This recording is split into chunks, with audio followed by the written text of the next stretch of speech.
بسم الله الرحمن الرحيم نحمده ونصلي على رسوله الكريم اما بعد با عرض سلام خدمت تمام شما عزیزان بزرگوار، علمای عزیز و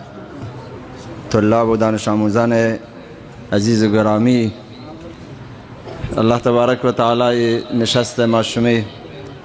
و بارگاه ته قبول بفرمایید.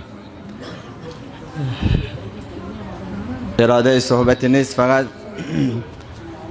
تشکر و قدردانی به نمایندگی از اعضای شورای مکاتب قرآنی چابهار و جنوب استان و قدردانی ویژه از متولیان این مسجد اساتید قرآنی و هر فردی که برای فراهم نمودن فضای قرآنی و کلاس های قرآنی که مروچی بعد از مدتها تلاش و زحمت اساتید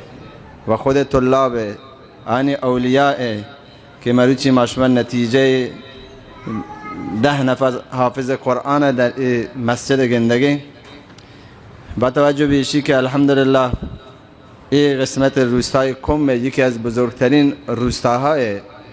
منطقه بوشه یا حتی بوشه کشور، و با توجه به اینکه که مکاتب و مساجد الحمدلله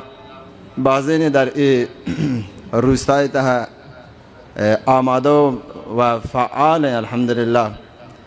و جمع کثیری از ماشمی فرزندان و دانش آموزان در این منطقه زندگی کنند تو سکونتش هست.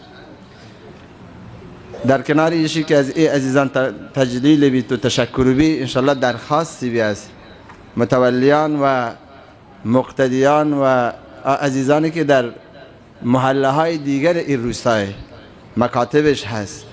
و مساجد فعالش هست، ایشی که انشالله تعالی هر محله فکرمند ایشی ببی که ویتی مکتب فعال بکن. هنچه که واجه تمام فضائل بیان فرمایند که حفظ قرآن و خود قرآن وانگه چه اندازه برای آبادانی دنیا و آخرت ماشمی تأثیر گذاره. ایشی که هر محله که آیته مسجدی ببید، 5 وقت نماز برگزار بی، در کنار مسجد مکتب قرآنی ببید و او ده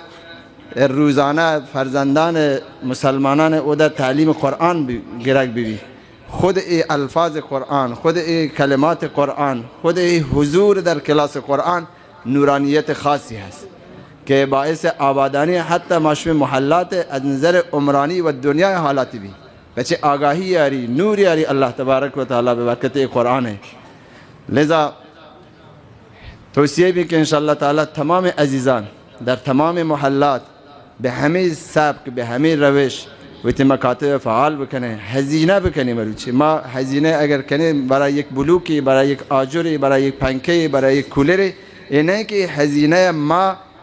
برای یک دیگر برای همه دیوار کنیم، بلکه ما این هزینه برای رشد ویتی فرزندان آینده کنیم، نسل بعدی که فرزندان عالم دین ببین، حافظ قرآن ببین، اهل قرآن ببین، اگرچه مهندسی ببی، اگرچه دکتری ببی، اگرچه مدیری ببی، اگرچه مسئولی ببی، ولی آیی با قرآن بزرگ بوده و رایوتی زندگی تا تعهد، امانتداری، راستگویی، صداقت، این تمام چیزان رعایت کن و وقتی باگنده که یک جامعه پاکی بی. انشالله الله تبارک و تعالی ماشمار پاک کنه، توفیق عمل بده انشالله. در این بخش تجلیلی بی انشالله و جوایز به دانش آموزان و حافظان قرآن دیگه بی و برنامه به پایان رسید. جزاکم الله خیر.